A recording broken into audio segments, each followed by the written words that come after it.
everyone, welcome to 7 Elite Academy Online Masterclass sessions. Hope you're all having a great day. Today we are joined by another special guest, a guest that I know, a guest that is definitely obviously supported my career and developed my career. He's a guest that's definitely kind of gone through the whole football journey, former professional player, academy coach, first team professional coach, and now currently working with the PFA, the Professional Footballers Association, as a coach educator, a top coach educator, and that is Neil Bailey. Neil, thanks a lot for joining us today. How are you, first and foremost? I'm good, thanks, and thanks for the invitation, Anthony.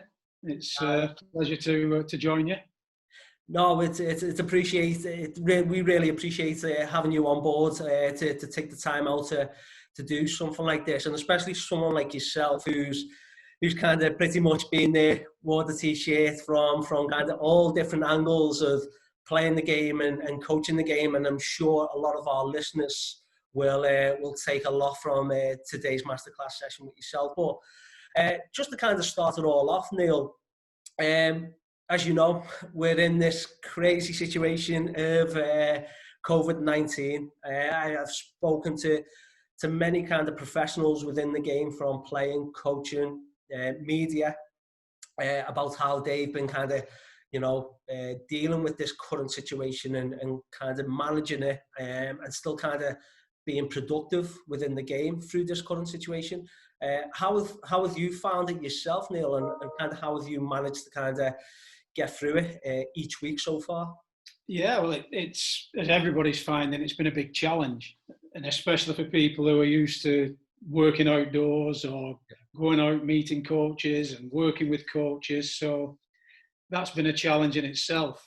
I mean, there's been some benefits. We've all got a little bit better on the IT and the video meetings, and the big impact it's had for us is the face-to-face direct contact and the practical work. We've not been able to do that. So we have tried to maintain contact with a lot of the coaches we've been working with. Can you just tell us then a little bit about the courses that are still ongoing? And I'm sure, obviously, your dialogue with the coaches that you're kind of overseeing and working with. Just tell us a little bit about, what's kind of going on behind the scenes with yourself and with the courses, and having that kind of link and communication with them coaches. Yeah, well, I'm sure further on in the interview we'll be discussing courses, but the current ones that have been up and running, they're all at different stages. Some lads were coming towards the end of a course, perhaps needed still a little bit of practical work and complete the theory aspects, the tasks that we asked them to do. The main focus at the minute for them is to perhaps get the off the field tasks done. So there's some theory work alongside analysis and psychology and fitness work. So the ones I'm in contact with and speaking with, they're busy getting on with that. So when we do get back, they can just park that and get on with the pitch work, which is what they all enjoy.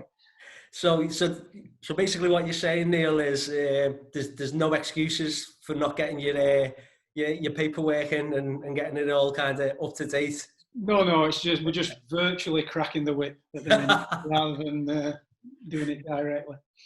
Brilliant. And let's definitely keep on the subject of the PFA, which is obviously a big one for this masterclass session, and kind of for all our listeners and to everyone out there who kind of are non-members of the PFA. Obviously they'll know what the PFA, and there's time and time again we see a lot of the things that the PFA do, and a lot of that time is kind of when you see it on maybe Sky Sports News. The PFA have issued a statement on whatever it may be. Tell us a little bit and give us a little bit of an insight behind the PFA, Neil, about what it actually does kind of provide in terms of opportunities for, players in the academy system just before they kind of go on playing professional, players that are kind of throughout during their career, and then for kind of ex-players or ex-pros that are coming out the game and looking to kind of get into a career as such, but still within the game. Just give us a little bit of insight around the PFA. It's a challenge, really, because at times, you're right, they do get a bit of publicity, but sometimes it's not always the best, because it's always like they're fighting for this or they're fighting for that, and a lot of the work they do under the radar gets missed a little bit. So the PFA is what it is, Professional Footballers Association. It's the players' union, and they represent players in all aspects of the work, really.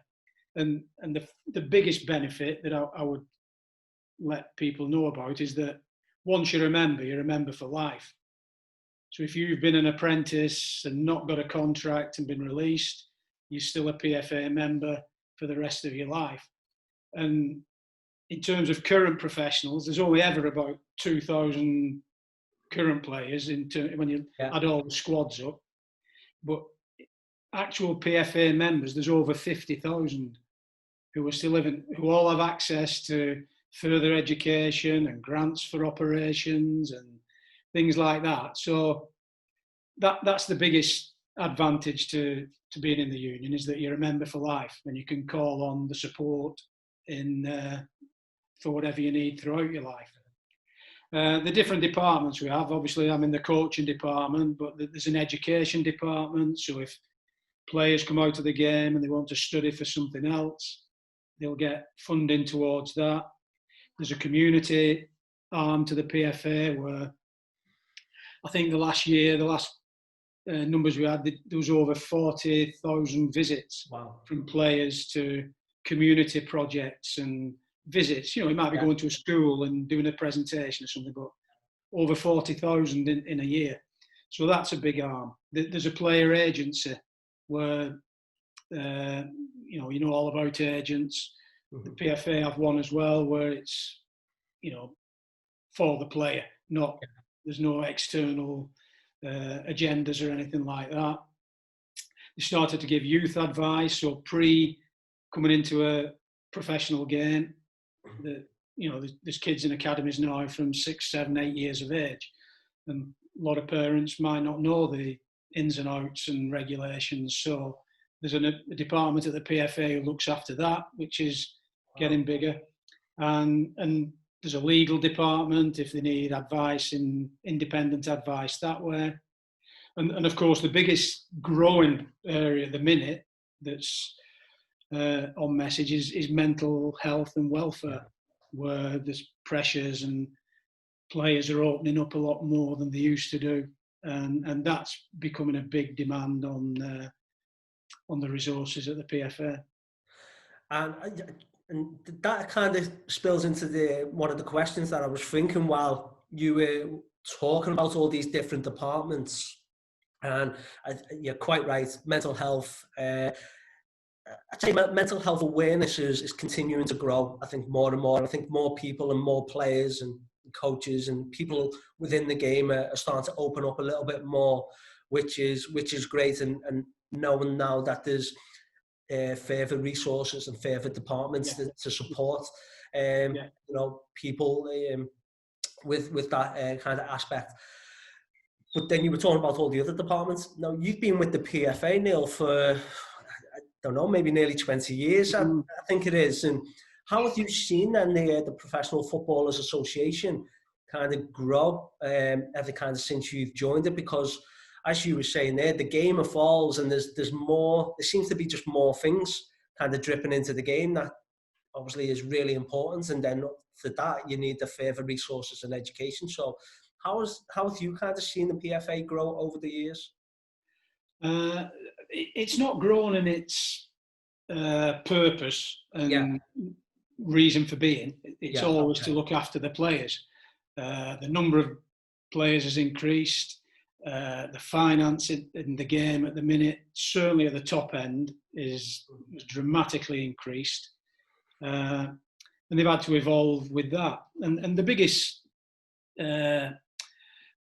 not tribute, I work for them, not a tribute, but is the fact that it doesn't matter if you're the biggest earner at a top Premier League club, or you're a young professional at a League Two club. You get the same amount of support and access to grants and services that as anybody would. And I think that's the biggest one. They've had to develop in terms of this technology and develop a website and keep progressing with things like that. And these other areas that have been added on as they've come into force, like the mental health, that's become a big area. And of course, the biggest change is now a lot of members in the PFA is the women's game. Yes. And certainly over in the States, it's a massive operation, and it's getting bigger and bigger over here. And the developed clubs that have full-time players are now, full members of the PFA as well. So that's certainly an area that's developed. And one of the definitely one kind of service that obviously you provide within the PFA, which is the coach education and the contact with your coaches, the institute visits, and one in particular is the level 1 and the level 2s that you do within the academies for the apprenticeship players, your under 18s and under 23s, and obviously through my time at Liverpool, I know you've got how many courses you do every single year.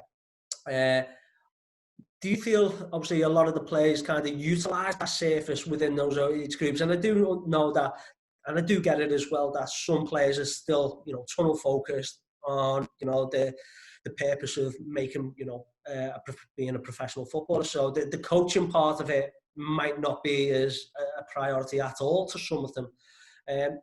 Have you ever seen some of those players take full advantage of that surface, and have you seen any that have kind of gone on to kind of make good careers as a coach within the game? Yes, you're quite right. Apprentices, they sign as an apprentice at a pro club, and their ambitions to become a first team player, and we fully understand that. But the stats are saying that the fallout rate from players coming into the game is still quite high. So part of the PFA's role is to provide those players with a backup plan and an opportunity to start a second career if they can't stay in football. And the coaching qualification is part of that. And some of the young lads, they don't see the value of it at this stage. And some of the courses can be quite challenging when they're not engaged or they don't see the value of it. But I think more and more they do seem to be buying into it. The support from clubs is getting a lot better.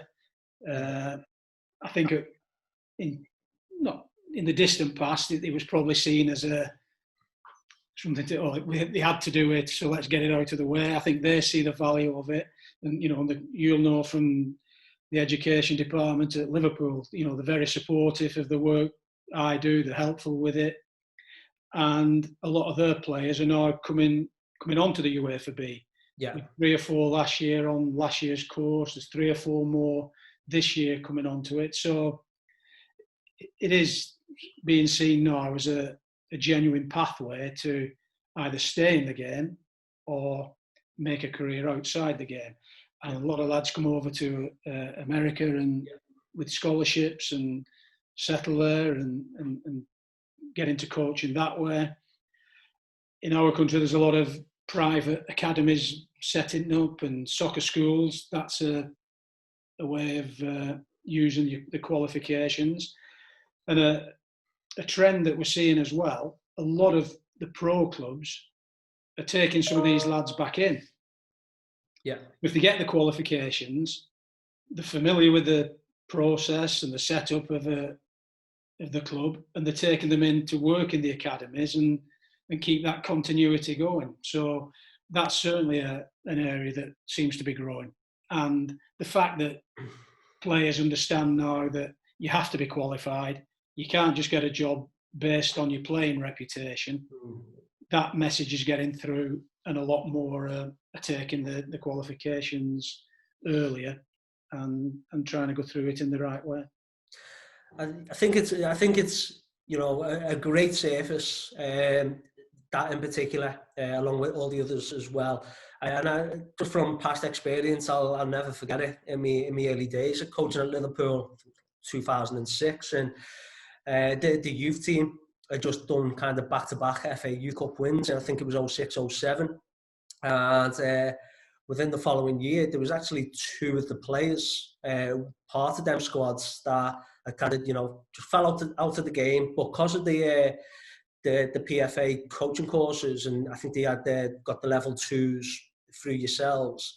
They went straight into a coaching program within the academy itself, and I think it was like a reality check for myself, who back then was a lot younger, less experienced, a little bit naive, to think these two kids were just like on back-to-back FA Youth Cup wins, and now here they are kind of coaching, and they turned into very, very good coaches, and have gone on to have very good coaching careers around the world as well. So I think it's a powerful resource, and I think it's definitely one that again, it's hard, isn't it, Neil, for some players to truly see the coaching part of it. Not the sad side of that, but we still do level 2s for ex-professionals. So lads who have fallen out of the game will still run an ex-pros course. And the number of players who come on it who've had the opportunity to do it when they're an apprentice and didn't do it, didn't take it seriously, and are now 4 or 5 years behind schedule, really. They could have been far further on. And, hindsight's a wonderful thing, but a consistent thing that they say, I wish we'd have done it when we were apprentices. Well, that's an interesting one. I'll never forget when Stephen Gerrard was doing his badges with yourself, Neil, and I'll never forget his conversation with Lucas Leiva when he was starting to do his. The quote that Stephen said to Lucas was, "I wish I'd done this years ago," because of I think the buzz that he had and what he got from the coaching courses. Yeah, and there's advantages and disadvantages, because the advantages Stephen would have when he started his career was the vast knowledge and experience that he gained as a player. Yeah. But he then had to learn how to transfer that knowledge across to other players. Yeah. And the problem with players, when they leave it till that time, they want all the qualifications tomorrow. And the process is quite a lengthy one if you want to do it properly. And Stephen was a perfect example of a top player who did go about it properly and did put the time in and went through every level from level 2 all the way through. He's completed his pro license now, but his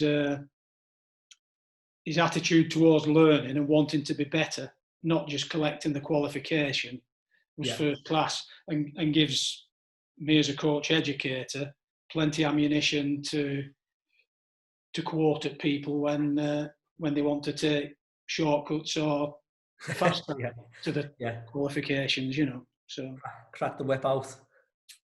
Well, also, I just you're there to be better and learn the job, not just collect the qualification.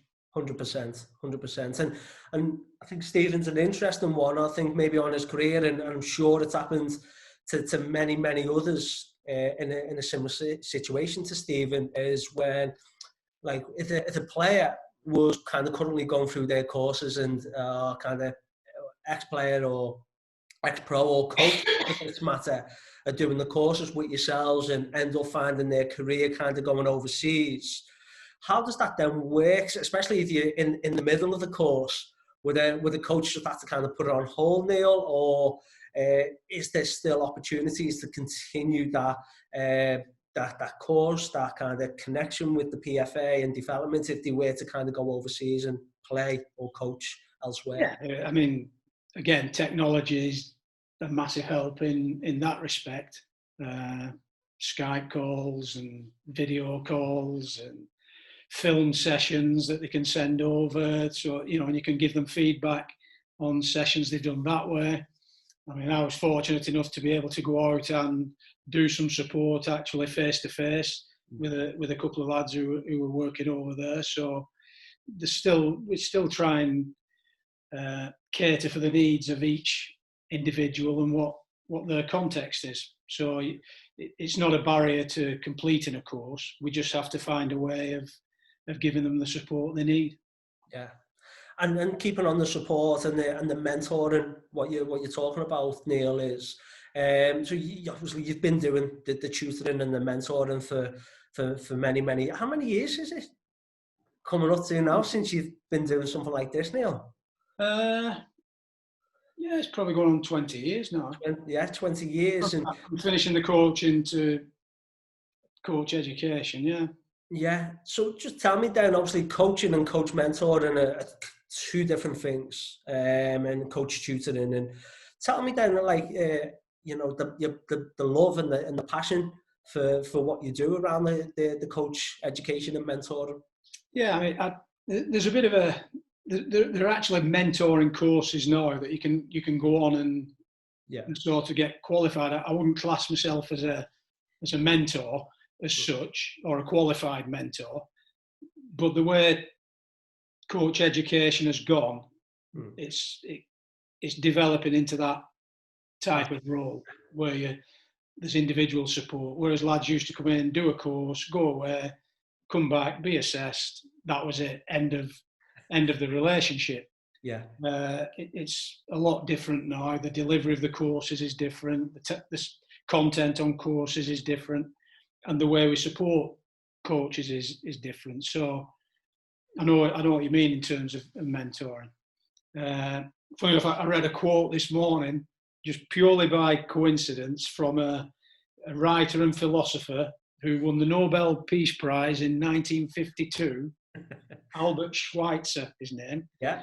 And his quote was, I'll paraphrase, but it was about, I don't know what your destiny is, but the ones who'll be really happy are the ones who seek and learn how to serve.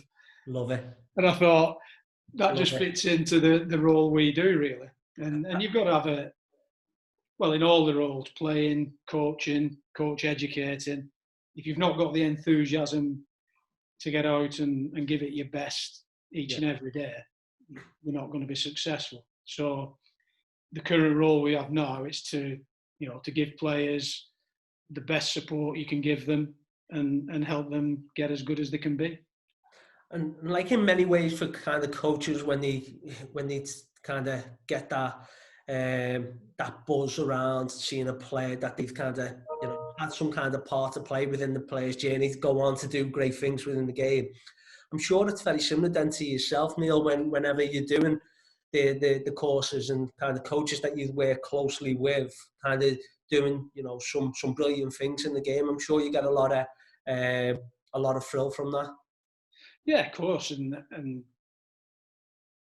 the thing now is it's encouraged. That ongoing relationship is encouraged, and the way you develop that as coaches go through the qualification pathway, when they do get the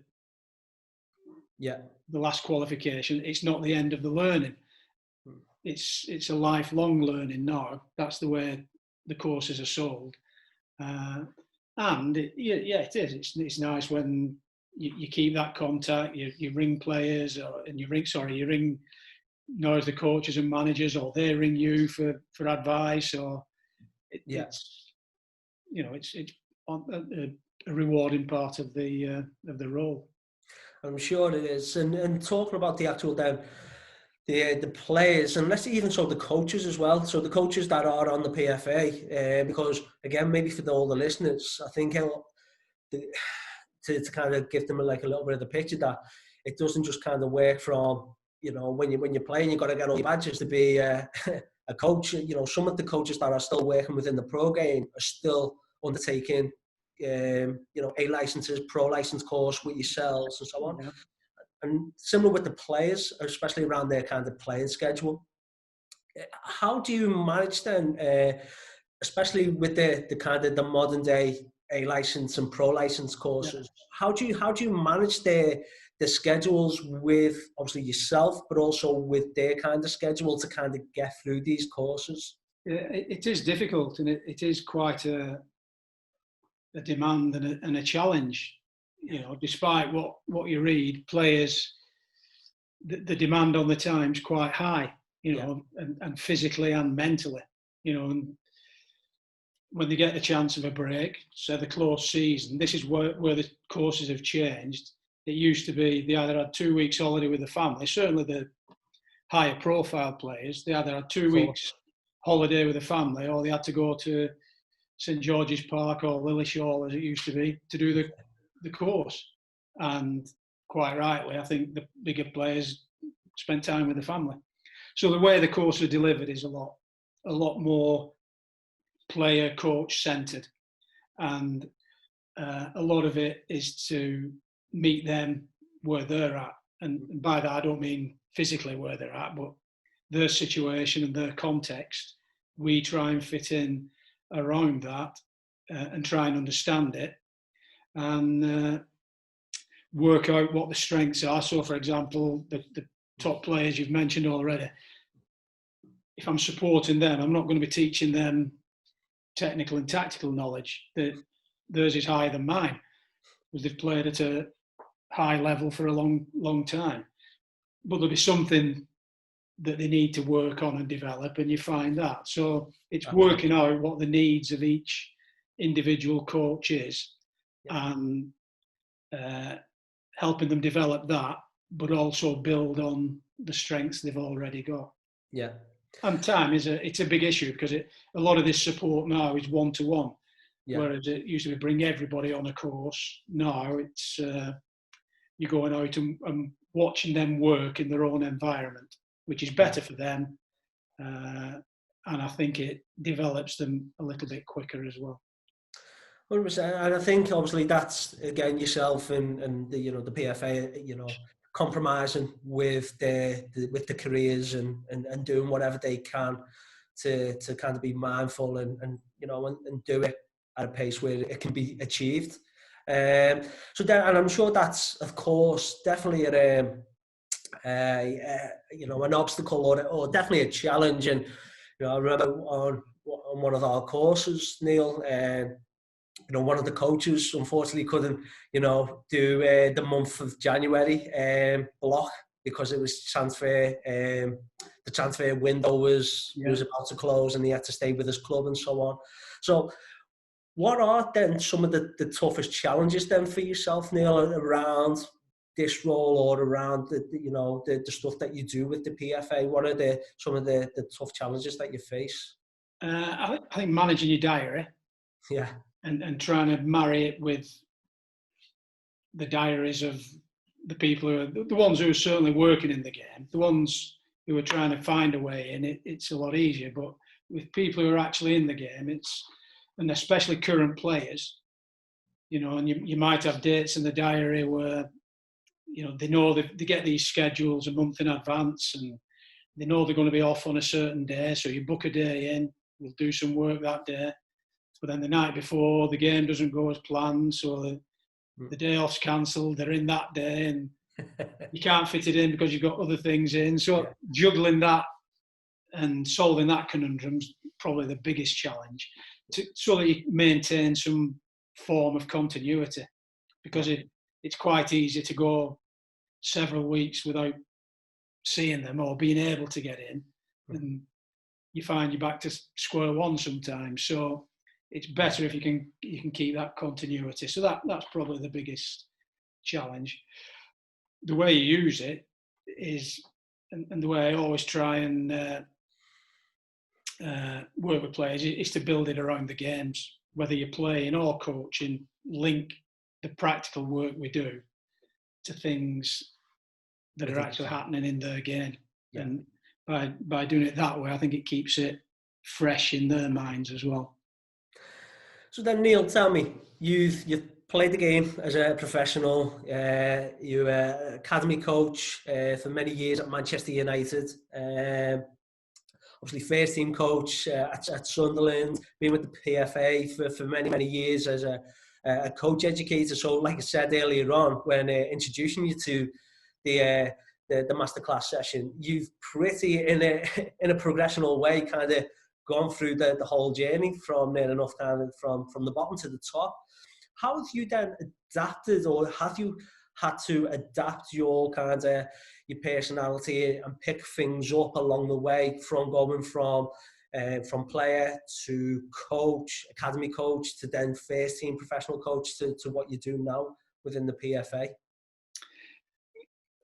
Yeah, there are differences in terms of the skills and qualities you need in terms of the delivery of your job, or the carrying out of your job and your responsibilities. I think that, I mentioned it earlier on, enthusiasm, whatever role you've got, if you're not enthusiastic, you won't perform as well as you should do.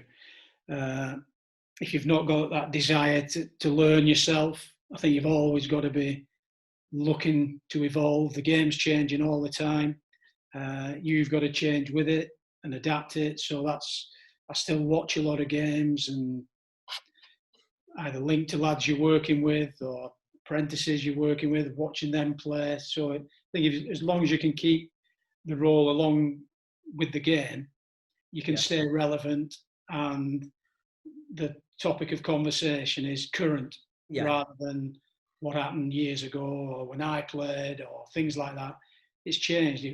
In my role now, if you start talking about what the game was like when I played, you'd lose the players in 5 minutes because they know more about the current game than I do.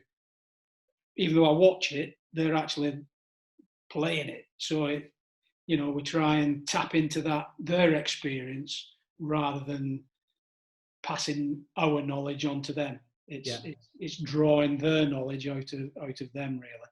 So that's a big change. And of course, the role now, the challenge I find is, if you're not careful, if you don't link it to the game, it becomes a theory exercise. Right. And you're just talking from a theoretical point of view of this would happen and that. Whereas, again, if you understand the context of where they're working and where they're at, I think it's easier to relate the job of getting better as a coach, of maintaining that link to the game. That's how I try and see it. And you mentioned, Neil, about the game evolving, and quite right, it is, and it always kind of will be. So as the game's evolving, tell us then about the coaching then. So kind of over the years, doing what you do, how have you seen coaching or coaches coaching evolved over the years? In terms of coach education, or the role of a coach? The role of a coach. The role of a coach, how that's changed. Historically, traditionally, the coach was king.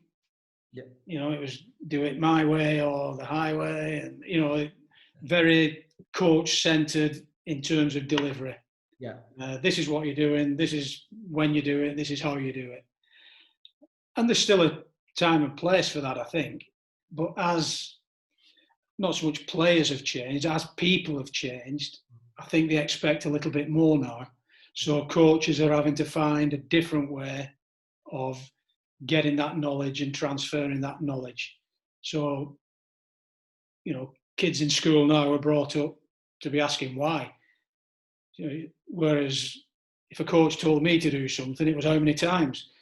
How many times do you want me to do it? Whereas now, if tell a kid to do something, why am I doing that? So you've got to find different ways of getting that message across. So the style of coaching's definitely changed and become a lot more player-centred, a lot more ownership on players, and coaches now facilitate learning as opposed to directing the learning. That's probably the biggest change, I would say.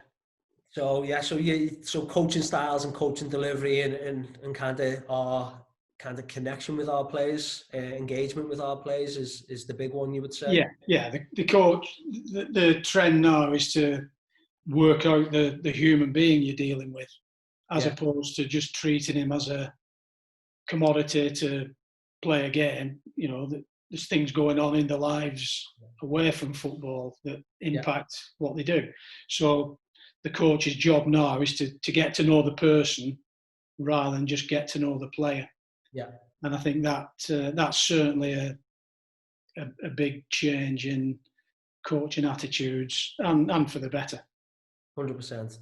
And so then when you're delivering your coaching, the coaching courses, whether it's level 2, UATB, A license, pro license, when, especially with the coaches that you're observing, making notes on, assessing, is there anything that kind of jumps out at you, Neil? So when obviously a coach is, he sets up and he starts, is there anything that from an assessor and a coach educator's point of view that kind of excites you about a coach in particular? Something that you think this coach has kind of got something here? Is there something personally that you kind of look out for, or something from, a PFA kind of guideline that is really kind of... I've probably touched on it, really. Well, I'll add to it, but it's certainly that enthusiasm. I want somebody to be enthusiastic about it. I want them to show me that they want to learn, they want to get better, and they don't just want to collect the qualification. And we see that quite often, where they're just doing something for the sake of, they'll do enough to meet the criteria, if you like, to pass, without the real desire to get better at it. And I always go back to, I was fortunate enough to work with Eric Harrison. Eric Harrison's got a big reputation over here as a youth coach. And I once asked him about go on and sum it up for me in as brief as you can, what the secret is. And he just said 3 things. It was be organised, observation, you've got to know what's going on the field, and you've got to inspire. They were the 3 qualities that he thought summed up coaching. So I sort of try and use that as my guide. So if I see somebody who's inspirational in his manner and makes me want, excites me, like, well, I want to listen to him, or so the way he inspires people, as long as they're well organised, they plan, they prepare, and they actually see what's going on in the session and do something about it. They'd be there. And you've mentioned a huge name in terms of especially English Academy football and kind of what that person done for not only for Manchester United but for the English game as well. Someone like Eric Harrison, a huge name that won't go away. His name won't go away anytime soon, and I definitely hold him in the same kind of breath as the likes of your Stevie Highways, your Tony Collars, that were like real pioneer coaches when the academy system was kind of starting to really kind of take off, or the youth systems. So let's talk about them, like Manchester United, Eric Harrison in particular. What kind of influence did we know what influence he had on some of the players' careers. What was he like then around the coaches and yourself, Neil? Yeah, I mean, when I first went there, you think you know a little bit about coaching and you're full of enthusiasm yourself as a young coach. But when you went there, you realised how much you didn't know. And just sitting in the staff room with your ears open help you develop. You'd be a fool not to get better without, when you were listening and in that company. But was saying that, it was surprisingly simple. There was no real complications to it. The principles of the game are the same. Players had to express themselves. That was a big thing to me. Make players enjoy it, let them enjoy it, express themselves, work hard. And just as I thought he'd finished, he pointed to the staff room, the manager's room, and said, "Oh, by the way, he likes winning." So he had to sort of do a bit of everything, and I think that was the same for the names you mentioned at Liverpool. Shannon and Hughie McCauley and Steve, they were of the same ilk, really, where they taught players the game, but in a way that made players enjoy the game. Yeah. And then let's definitely keep on the subject now of Manchester United. You know, such a huge club that have, you know, done wonders for the game in producing some of the players that they did, especially through the academy. And obviously for you to be around that, Neil, where many players you coached, you know, went on to either, you know, have huge success with the first team at Manchester United, Champions League, Premier League titles, international careers, some that never quite made it at Manchester United but still had great careers within the game. How was that whole experience for you to be coaching a club like Manchester United, and kind of what it's done for your career as for today? Like I said previously, you know, you're learning all the time yourself, you know, from the players and the staff. I remember I'd not been there that long, and we were playing Man City in a youth game, a B team game. You'll remember in the B team leagues. We were playing Man City at Platt Lane, and we came in at half time. And as we walked into the dressing room, the manager was sat there on a Saturday morning. Sir Alex? Yeah. Yeah. Aye, here we go. And he just sat there. So I had to carry on and said my piece, what I thought from the first half. And I think, what do you do here? So I just said, do you want to say a few words, boss? And he did. He made one or two relevant points about the game, and that was it. And you think, oh, grief. That was the care and attention he gave youth development. And I mean, it changed over the years as the demands on managers grew and grew. He couldn't devote that amount of time. But certainly, when I was first there, another day at a home game, I only knew this after the game, but my mum and dad had been to watch, and he'd made them a pot of tea. The manager had made them a pot of tea before the game. She remembered that forever. You know, that little gesture of that, again, attention to detail and seeing the value of things like that probably a lot of people don't recognise in him.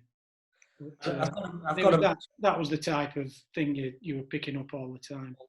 And I've got to mention it. You know, you've mentioned in there Sir Alex Ferguson, and you know we've heard kind of many stories in terms of, you know, how he shaped a lot of players, even from when they were in the academies. You hear like little stories here of like little drop-ins, going round to the houses and as such and so on. You know, just tell us then a little bit of his involvement from back then within the academy, and how kind of inspirational was it, shall we say. You know, it's a key word within coaching and what it means to younger players, of his involvement back then. It was just the interest, you know, the fact that he knew he could turn up at a game any time and watch.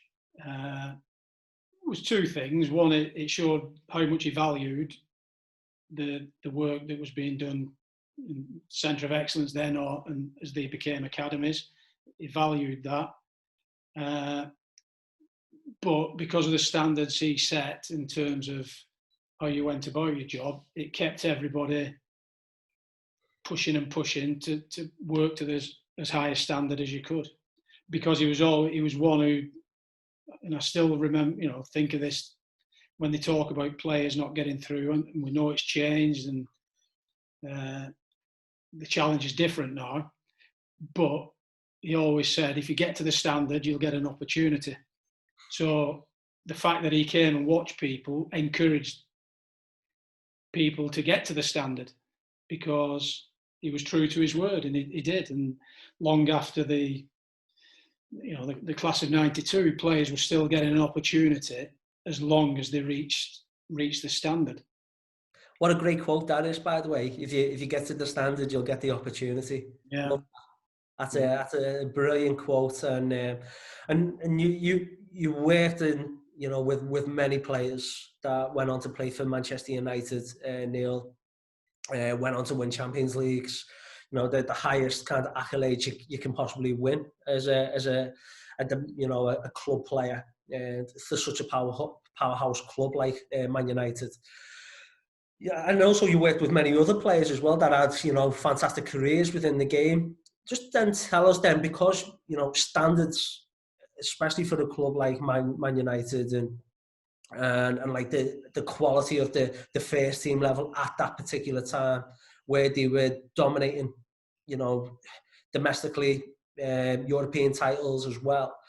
Just tell us then a little bit about the quality of the academy players, but then also like the demands, the requirements of some of the players that actually did go on to make a great career within the game, to compared to some of the players that just never quite had it and just fell a little bit short away from Manchester United but still in the game, but also for the ones that fell out the game. What did you find as a youth coach that where it kind of just lacked for some players, why they never went on to have careers?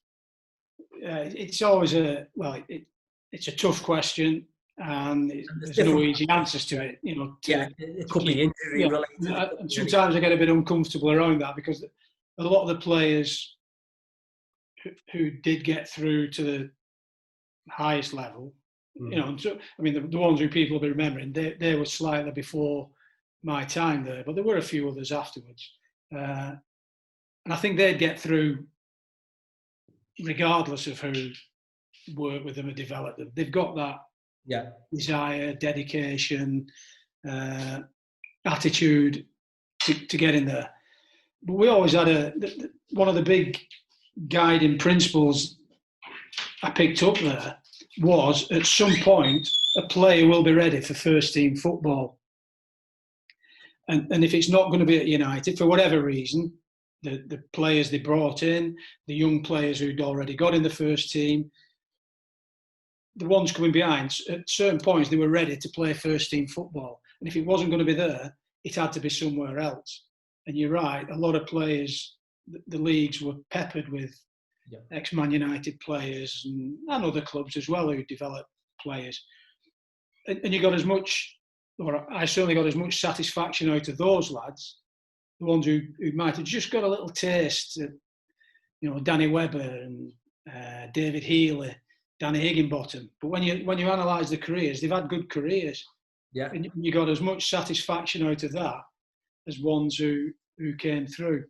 And I think certainly whether you got into the United team or you had a career somewhere else, you had to show that you could overcome setbacks and you had that resilience to go on and still make a career. And I remember a quote from Graham Taylor, one of England's ex-managers, and he said something along the lines of, "It show me a player who's had 300 games under his belt and I'll show you a good professional." And I thought that was a nice, you know, even the ones who just get a career at lower leagues and don't make that have still got a good career and have shown good qualities to stay in the game. 100%. And with your with your kind of your coaching career, Neil, it kind of obviously the opportunity came, and I'm really intrigued to kind of know, and I'm sure the listeners are, how this kind of opportunity did come about as well, where Roy Keane just being appointed Sunderland manager. Yeah, he was fresh out the game. I think he might have been out the game for only a few months, maybe a year at most. Got the position where Sunderland, I think, we're currently lying at bottom of the championship at the time, and obviously the opportunity come to go and become a first team manager at Sunderland to assist Roy Keane. How did that all come about? It was strange, really, because even though I'd been there and Roy had been there as a player and captain, I can't say we ever had any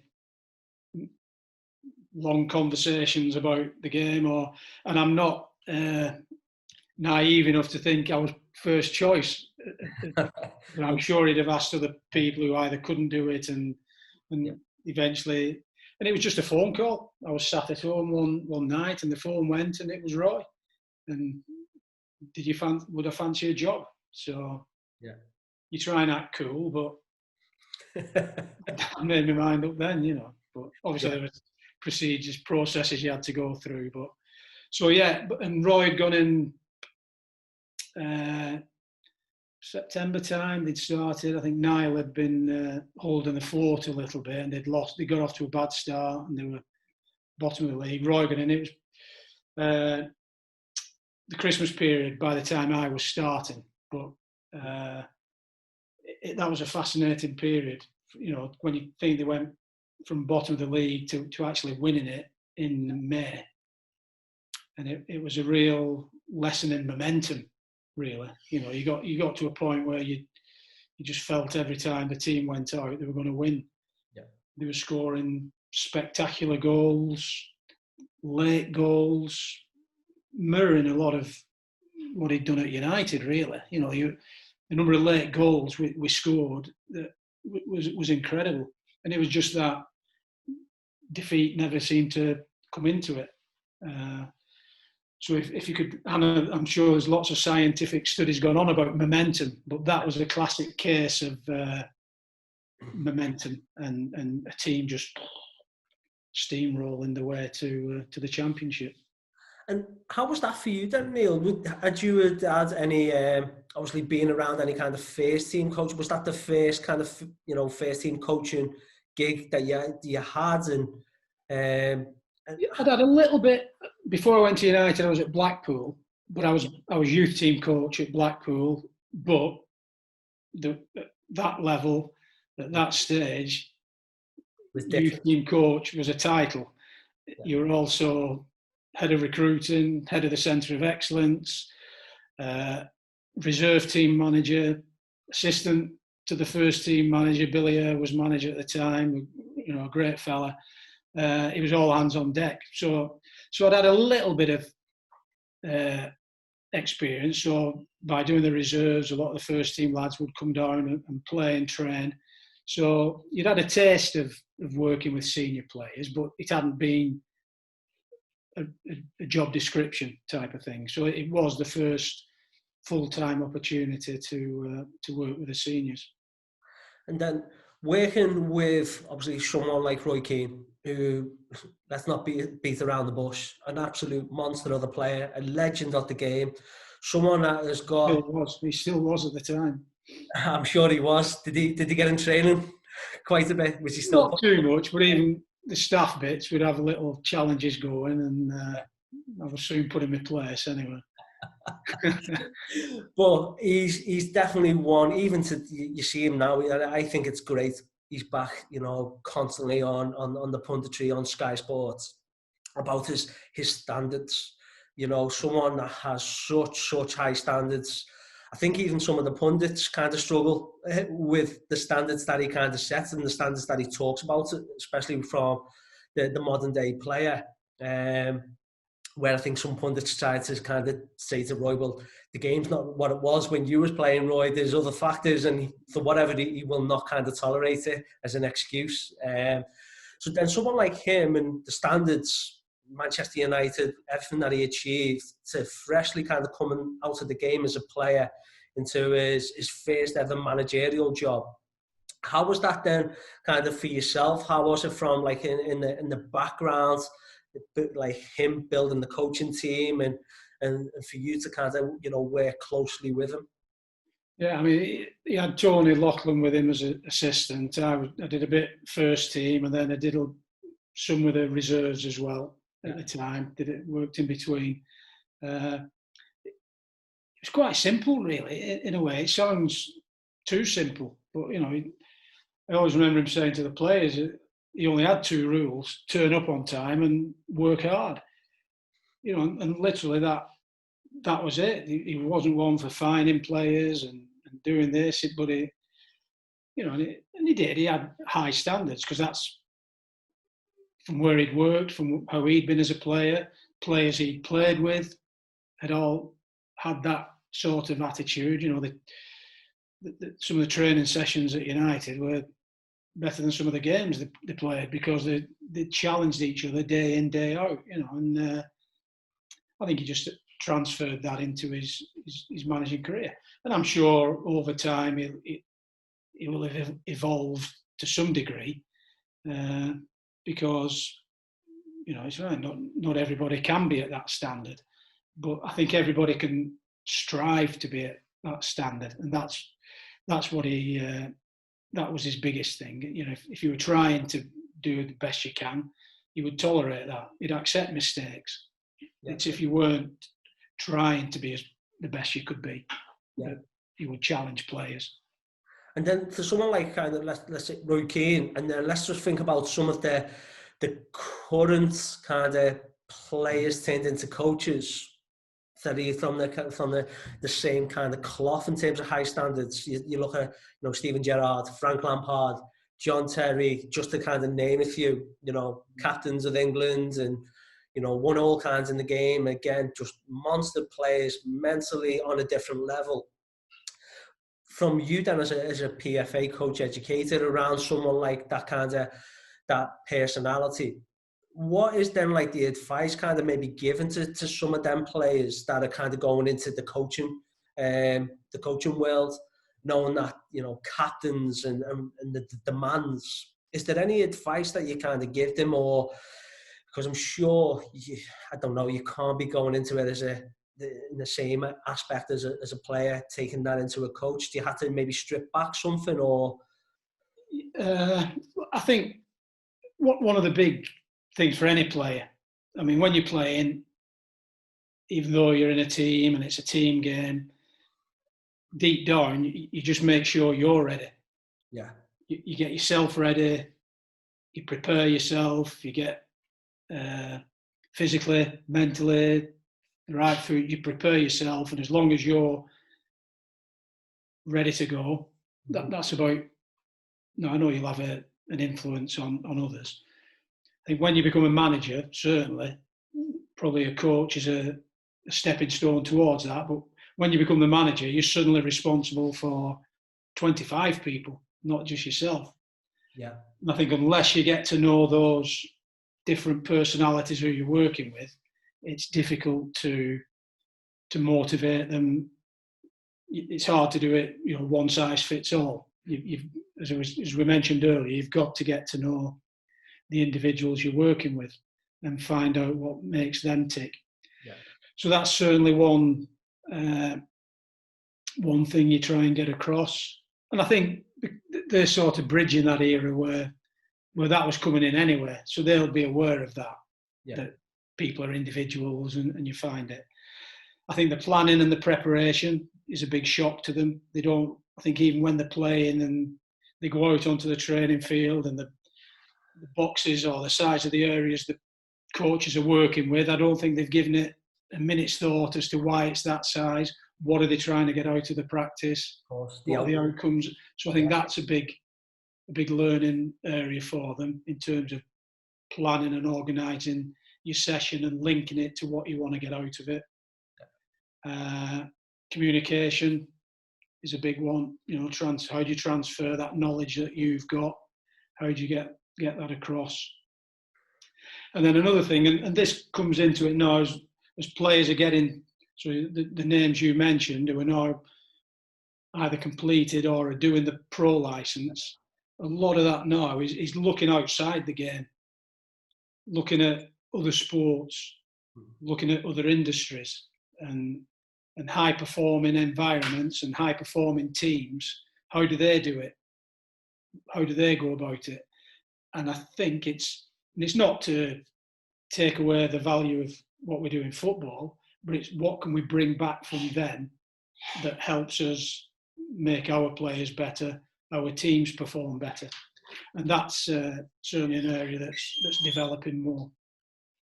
And then, don't want to kind of go off too much around that, the Sunderland project and adventure and success that you had and that season, which was a thrilling season, got them into the Premier League and so on.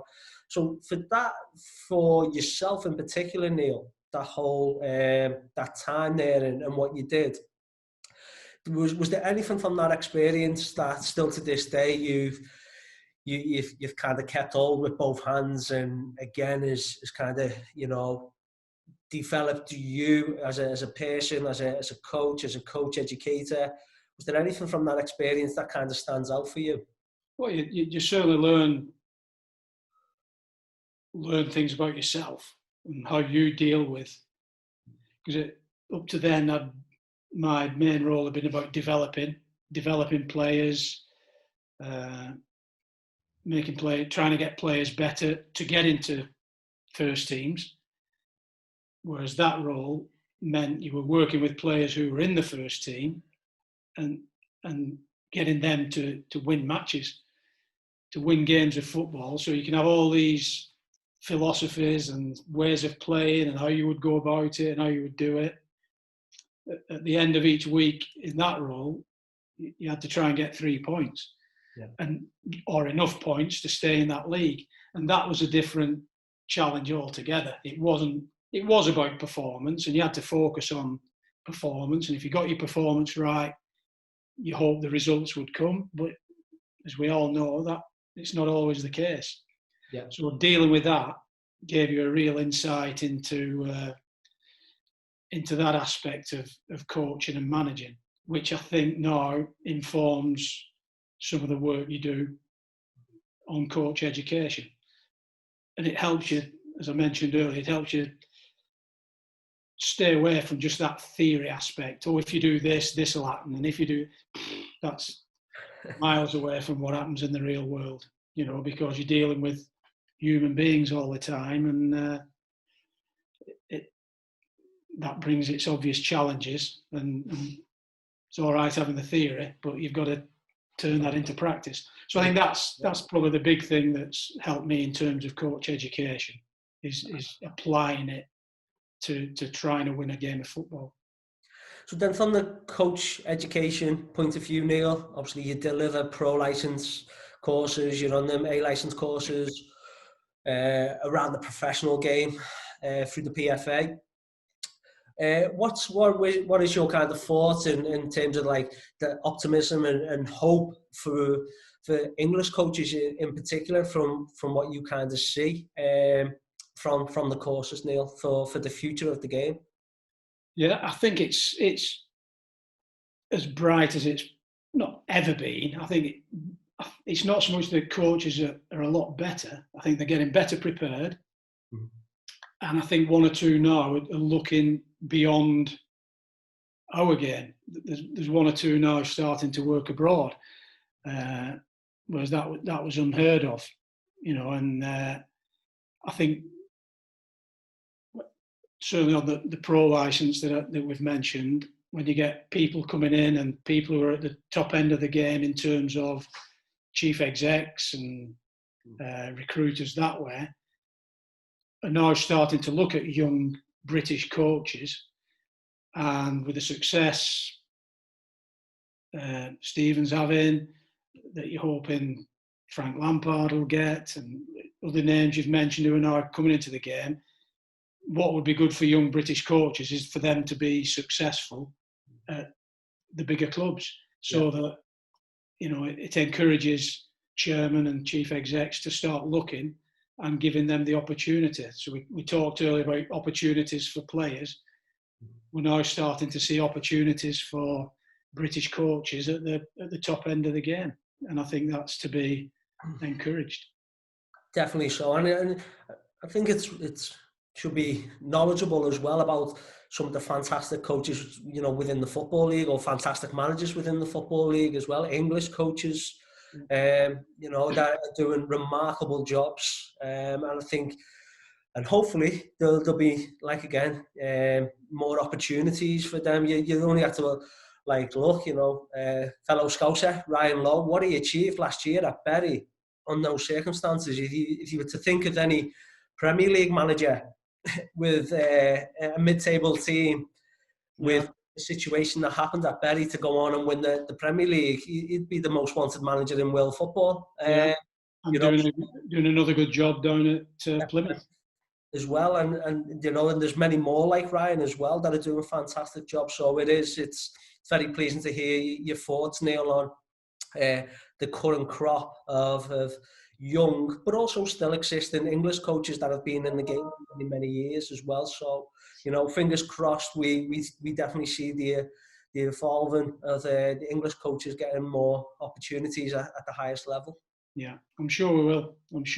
And like I said, they're now prepared to go through that time on the grass, to get that experience, to gain that experience that will stand them in good stead for when we're all hoping they do get these big opportunities.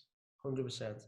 And then the last question then for yourself, Neil, is, looking back on your time throughout your kind of whole career, from playing academy coach, first team coach, coach educator now, where do you see, how do you see the game shaping with, in the next 10 years? And I think this is really important one. And we talk about this a lot as kind of, from a young player point of view and a coaching point of view about, preparing ourselves. And you've talked about preparation is definitely key to success, about preparing ourselves for the game within 10 years' time.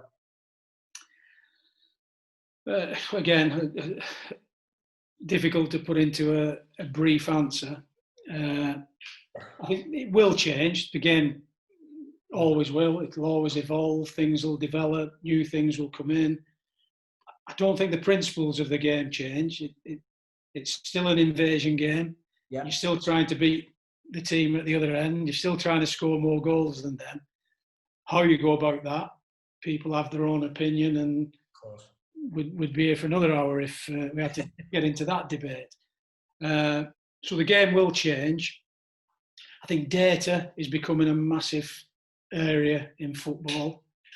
There's sports science, but in terms of recruiting and analysing players, the numbers are becoming more and more influential. I think we've just got to be careful we don't go too lose much the coach's eye, and rely totally on data. I think it's got to be data to support or challenge the coach's eye. You still can't get away from that.